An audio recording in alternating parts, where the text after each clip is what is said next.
Taste the Daily. Doctor Jemila இப்போ என்னென்னா sir ரொம்ப விளக்கமாக சொன்னார் எந்தெந்த துறையில் எவ்வளோ கூடி அப்படிங்கிறதெல்லாம் நீங்கள் ஆவணங்களோடு சமர்ப்பிச்சிங்க அப்படின்னு.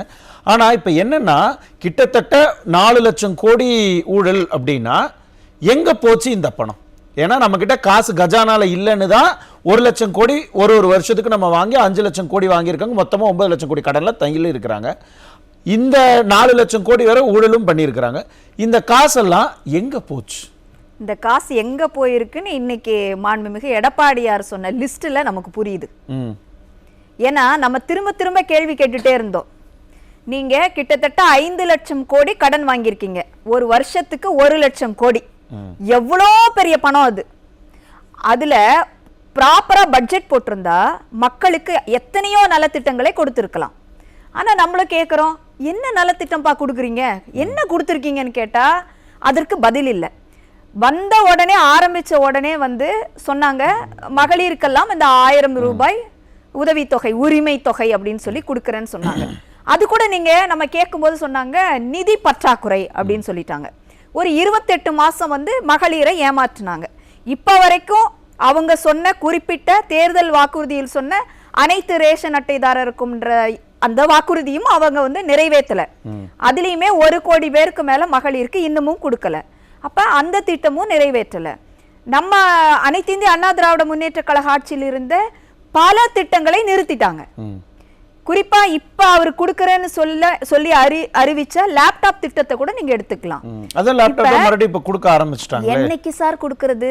எப்ப கொடுத்திருக்கணும்? இப்ப நம்ம ஆட்சி காலத்துல தொடர்ந்த 10 ஆண்டு கால ஆட்சி காலத்துல மாண்புமிகு எடப்பாடியார் இன்னைக்கு கூட அது சொன்னாரு. 52,37,000 லேப்டாப்ப மாணவர்களுக்கு கொடுத்தோம்.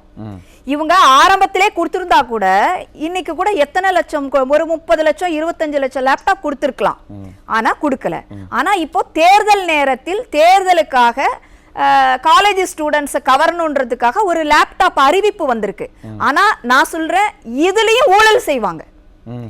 அறிவிப்பு கொடுத்திருக்காங்க. 10 லட்சம் பேருக்கு முதல்ல கொடுக்கறேன்னு சொல்லியிருக்காங்க. இந்த 10 லட்சம் பேரை இன்னும் 1 மாசத்துக்குள்ள கொடுத்து முடிப்பாங்களா? 20 லட்சம் பேருக்கு கொடுத்து முடிப்பாங்களான்னா நிச்சயமா கொடுக்க முடியாது.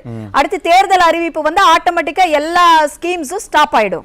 அப்படி இருக்கும் பொழுது அதையும் இவங்க செய்யல. அப்ப நம்ம திரும்ப திரும்ப கேட்ட ஒரு கேள்வி, நீங்க 5 லட்சம் கோடி கடன் வாங்குனீங்களே அது எங்க போச்சு? இப்பதான் தெரியுது கடன் வாங்கினதெல்லாம் இப்படி ஒவ்வொரு துறையாக போய் சேர்ந்திருக்கிறது. 21 துறைகளில் ஊழல் அப்படின்னு இன்னைக்கு பட்டியல் கொடுத்திருக்கிறார் பொதுச் செயலாளர் அவர்கள். 21 துறைகளில் பட்டியல் பாத்தீங்கன்னா 64,000 கோடியிலிருந்து ஆரம்பிச்சு 500 கோடிக்கு வந்து நிக்குது. ரொம்ப சீப்பா இருக்கு, கேவலமா இருக்கு, நினைக்கிறதுக்கே அசிங்கமா இருக்கு. யூசுவலா சொல்லுவாங்க ஓரளவுக்கு பெண்கள் கூட நியாயமா இருப்பாங்க அப்படின்னு சொல்லுவாங்க. அந்த ஒரு பேச்ச கூட ஒரு அவமதிக்கிற விதமாக நம்ம சென்னை மாநகராட்சி, அதுல யாரு சம்பந்தப்பட்டிருப்பாங்க? நிச்சயமா மேயர் தான். 1000 கோடி ஊழல் பண்ணிருக்காங்க அப்படின்னா அது 1000 இல்ல 10,000 கோடி ஊழல். 10,000 கோடி ஊழல். அதுலயும் நீங்க நல்லா பாருங்க, 9,000 கோடின்னு சொல்லி ஒண்ணு சொல்லிக்கிட்டே இருந்தாங்கல்ல, 9,000 கோடி பேக்கேஜ் ஒண்ணு சொன்னாங்கல்ல, 4,500 கோடி இல்ல 9,000 கோடி நாங்க தூர்வார இது பண்ணோம், அது பண்ணோம், இது பண்ணோம்னு சொன்னாங்கல்ல. அப்ப இது எல்லாமே சுத்தமா வந்து இது கொள்ளையடிக்கப்பட்ட ஒரு விஷயம் தான். எப்படி ஒரு மாநகராட்சியில எப்படி 10,000 கோடி ரூபாய் எப்படி மாநகராட்சியில எப்படி ஊழல் பண்ண முடியும் மனோஜ்? அதுதான் நம்மளால கற்பனை கூட பண்ண முடியாத அளவுக்கு இருக்கு. இத நீங்க எதோட ஒப்புமைப்படுத்தி பார்க்கணும் அப்படின்னா, பல இடங்களில், அதாவது வெளிநாடுகளில், Dubai, Singapore, France, Japan, US, இந்த மாதிரி பல இடங்களுக்கு வந்து முதலமைச்சர் போனார். அவர் என்ன சொன்னாரு? எனக்கு புரியல. தொழில் முதலீடுகளை நாங்கள் வெளிநாட்டுக்கு போறதுக்கும் இந்த ஊழலுக்கும் என்ன சம்பந்தம்? சம்பந்தம் இருக்கறனால நான் சொல்றேன். என்ன சம்பந்தம்? தொழில் முதலீடுகளை ஈர்க்க போறோம்னு சொல்லும் போதே நாம அப்ப ஒரு குற்றச்சாட்டு வச்சோம். நீங்க தொழில் முதலீடுகளை ஈர்க்கிறீர்கள் என்றால் என்ன ஈர்த்தீங்க? எங்க ஃபேக்டரிஸ் ஆரம்பிச்சிருக்கு? எந்த இடத்துல தொழில்கள் ஆரம்பித்து வேலை வாய்ப்புகள் உருவாக்கப்பட்டிருக்கிறது? இந்த கேள்வியை நம்ம தொடர்ச்சியா கேட்டோம். பொதுச் செயலாளர் அவர்கள் கேட்டாரு, ஒரு வெள்ளை அறிக்கை கொடுங்கன்னு சொன்னாரு. அப்ப இவங்க வெள்ளை பேப்பரை காமிச்சிட்டு நம்மள கிண்டல் பண்ணாங்க. சரிங்களா? இப்ப அப்போ சொன்ன கருத்து இப்போ அதற்கு வந்து ரிசல்ட் கிடைச்சிருக்கிறதா நான் நினைக்கிறேன். நீங்க கேக்குறீங்க, இவ்வளோ பணம் ஃபார் எக்ஸாம்பிள் நான் சொல்றேன், இப்ப நீங்க சென்னை மாநகராட்சியில 10,000 கோடிங்கிறீங்க, மக்கள் நல்வாழ்வுத்துறையில 5,000 கோடி, வேளாண் துறையில 5,000 கோடி, அந்த துறைகளுக்கு 5,000 கோடி, அந்த துறைகள்ல எல்லாம் எப்படி இவ்வளவு காசு எங்க இருக்கு? முதல்ல இவங்க வந்து கொள்ளையடிக்கப்பட்டதாக, ஊழல் செய்யப்பட்டதாக சொல்லப்பட்ட நம்பர்ஸ் இருக்கு இல்லையா, 10,000 கோடி, 5,000 கோடி, 5,000 கோடி, இந்த அமௌண்ட்டை ப்ராப்பரா செலவிட்டு இருந்தா நம்ம பள்ளி கல்வித்துறை வந்து உலகத்திற்கு மாடலா இருந்திருக்கும். இன்னைக்கு கழிப்பிடம் இல்லாத பள்ளிகளே இல்லைன்ற நிலவரம் வந்திருக்கும். இன்ஃப்ராஸ்ட்ரக்சரை அப்படி டெவலப் பண்ணிருக்கலாம், பண்ணி கொடுத்திருக்கலாம். பிரைவேட் ஸ்கூலோட ஸ்டாண்டர்ட் இங்க இருக்கு, கவர்மெண்ட் ஸ்கூலோட ஸ்டாண்டர்ட் இங்க இருக்கு. அப்ப இந்த 5,000 கோடி என்ன ஆச்சு அந்த கேள்வி நம்ம கேட்கணும். அதே மாதிரி மருத்துவத்துறை எடுத்துக்கோங்க. மருத்துவத்துறையில இன்னைக்கு நிறைய ஃபெசிலிட்டிஸ் இல்ல, ஒண்ணு வேண்டாம். அப்ப இந்த ஊழல் மூலமா சம்பாரிச்ச காசெல்லாம் எங்கோ பதுக்கப்பட்டு முதலீடு செய்யப்பட்டு இருக்கிறது தான் உண்மை நம்ம நினைக்கணும். தமிழக அரசின் பேர்ல முதலீடா?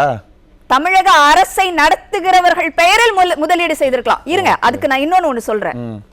இப்ப KN நேரு அவர் மேல ஒரு 1020 கோடி வந்து 200 கோடி குற்றச்சாட்டு வந்துச்சா? அப்ப என்ன பண்ணியிருந்திருக்கணும் முதலமைச்சர்? என்ன பண்ணிருக்கணும்? நடவடிக்கை எடுத்திருக்கணும். எங்க ஒரு அமைச்சர் மீது குற்றச்சாட்டு எழும்போது குறைந்தபட்சம் நடவடிக்கை எடுத்திருக்கணும்.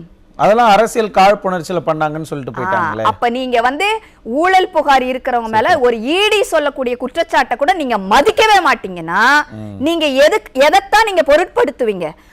ஒருத்தர் ஊழல் செய்திருக்கிறாரு, உங்க அமைச்சரவையில் இருக்கக்கூடிய ஒருவர் ஊழல் செய்திருக்கிறார் அப்படின்ற ஒரு கருத்து வரும் பொழுது, பேச்சு வரும் பொழுது, ED சொல்லும் பொழுது நீங்கள் நடவடிக்கை எடுக்கவில்லை என்றால் அந்த ஊழலில் உங்களுக்கும் பங்கு இருப்பதாகத்தான் நம்ம பொருள். நடவடிக்கை எடுக்காதது காரணம் DGP இல்ல அப்படிங்கிற காரணத்தை கூட அவங்க சொல்லலாம். அது கூட டிஜிபிக்கே பொறுப்பு DGP, அந்த பொறுப்பு DGPக்கே பொறுப்பு போட்ட ஒரே அரசாங்கம் திமுகவினுடைய தமிழ்நாட்டு அரசாங்கம். நான் திரும்ப வரேன் ஜெமிலா மேடம். இப்ப என்னன்னா அதிமுக கொண்டு போய் நீங்க கொடுத்துட்டீங்க, என்னெல்லாம் அடுத்தடுத்த முன்னெடுப்புகள் இருக்குன்னு எதிர்பார்க்கலாம்? அடுத்தடுத்த முன்னெடுப்புகள் மாண்புமிகு பொதுச் செயலாளர் அவர்கள் சொன்ன மாதிரி உச்ச நீதிமன்ற முன்னாள் நீதிபதி தலைமையில மறுபடியும் அதை தான் வலியுறுத்துவீங்க சொல்வோம். அது எவ்வளவு தூரம் நடந்தாலும் அடுத்து நம்முடைய ஆட்சி வரும் பொழுது இதற்கான விசாரணையை தொடர்ந்து நம்ம நடத்தி சம்பந்தப்பட்டவர்கள் மீது வழக்கு பதியப்பட்டு கண்டிப்பா நிச்சயமா சிறைப்படுத்தப்படுவாங்க. அதுல எந்த மாற்று கருத்தும் இல்லை. இதுக்கு நடுவுல ஒரு சின்ன விஷயம் சொல்லணும்னு நினைக்கிறேன். இப்ப ஒரு குடும்பத்துக்கும் ஒரு குடும்ப தலைவர்னு ஒருத்தர் இருப்பார். நம்ம வீடுகள்ல நம்ம அப்பா இருப்பாங்க. அந்த குடும்ப தலைவருடைய மிகப்பெரிய பொறுப்பா என்ன இருக்கும் அப்படின்னா, நம் வாரிசுக்கு அட்லீஸ்ட் ஒரு ஜெனரேஷனுக்கு நம்ம மகனுக்கோ மகளுக்கோ ஏதாவது சொத்து சேர்த்து வைக்கணும், பணம் சேர்த்து வைக்கணும், பிள்ளைங்க கஷ்டப்படக்கூடாது அப்படின்ற நோக்கத்துக்காக உழைக்கிறோம். யதார்த்தமா உழைக்கிற ஒரு மனப்பான்மை நம்முடைய தமிழ் சமூகத்திற்கே உரிய ஒரு விஷயம். அந்த மாதிரியான ஒரு மனப்பான்மை இந்த திமுகவினுடைய தலைமை குடும்பத்துக்கு பாத்தீங்கன்னா பேராசையின் உச்சம். நம்மெல்லாம் ஒரு தலைமுறைக்கு சம்பாதிச்சு வைக்கணும்னு நினைச்சா 100 தலைமுறைக்கு சம்பாதிச்சு வைக்கணும்னு நினைக்கிற பேராசை இருக்கு பாத்தீங்களா? நம்ம ஏன் வாரிசு அரசியலை எதிர்க்கிறோம் அப்படின்னா, நீங்க வாரிசாக நீங்க வந்து ஆட்சியில் இருக்கணும், அதிகாரத்தில் இருக்கணும், பண பலத்தோடு இருக்க வேண்டும், வசதியோடு இருக்க வேண்டும் என்ற ஒரு எண்ணம் வருது பாத்தீங்களா? இதற்காகவே அந்த வாரிசு அரசியல் ஒழிக்கப்பட வேண்டும். நாங்க சொல்றேன், 2026 தேர்தலோட இந்த வாரிசு அரசியல் என்ற சிந்தனை திமுகவில் இருக்கக்கூடியவர்களுக்கு கொஞ்சமாவது அவங்க மனநிலையில் இருந்து மாறுபட்டால் திமுக என்ற கட்சி இருக்கும். ஆனால் அதற்கு ஒத்து ஊதிக்கொண்டே எல்லாரும் இருப்பார்கள் என்றால் நிச்சயமாக சொல்கிறோம், வாரிசு அரசியல் என்ற ஒரு விஷயம் நம் தமிழகத்தில் இருக்காது. திராவிட முன்னேற்ற கழகம் காணாமல் போகும். இதுதான் நடக்க போகுது அடுத்த தேர்தல் இருந்து. என்னன்னா, ஊழல் பத்தி அப்பாஸ் சார் நிறைய சொல்லும் போது எல்லாத்துக்கும் ஆதாரம் இருக்கான்றாரு. ஆதாரத்தை கொடுத்தா நீங்க வந்து அரசியல் ரீதியாக இது ஏதோ கொண்டு போறீங்க. போய் கம்ப்ளைண்ட் பண்ணா கூட அவங்க இவ்வளவு கேள்வி எல்லாம் கேட்க மாட்டாங்க. அவ்வளவு கேள்வி கேக்குறாரு. இல்ல, அவர் சொல்றாரு ஆதாரம் கொண்டு வா, இதுக்கு ஜட்ஜ் கூட இவ்வளவு கேட்க மாட்டாரு போல. ED கொண்டு வந்து ஆதாரத்தை கொடுக்கறாங்க. நீ ஏன் நடவடிக்கை எடுக்கலன்னு கேட்டா அதற்கான குறைந்தபட்ச ஒரு ஸ்டெப் கூட எடுக்காம உட்கார்ந்திருக்காங்க. இது எல்லாத்துக்கும் மேல நான் ஒண்ணு நினைக்கிறேன், இந்து அறநிலையத்துறை அமைச்சர் சேகர் பாபுவுடைய துறையில 1000 கோடி ஊழல்னா, நீங்க வந்து ஆன்மீக அமைச்சராக இருக்கிறீங்க, சாமிக்கு குத்தம் பண்ணா கடவுள் தண்டிப்பாருங்க. இது ஒரு மிகப்பெரிய தண்டனையாக இருக்கும். இது வந்து இவங்க 2026 இந்த தேர்தல்ல அதை புரிஞ்சுக்குவாங்க. மக்கள் தான் மிகப்பெரிய கடவுள். அவங்க என்ன கேக்குறாங்க அப்படிங்கறதை நம்ம பொறுத்து நிச்சயமா பண்ணுவாங்க. நன்றி.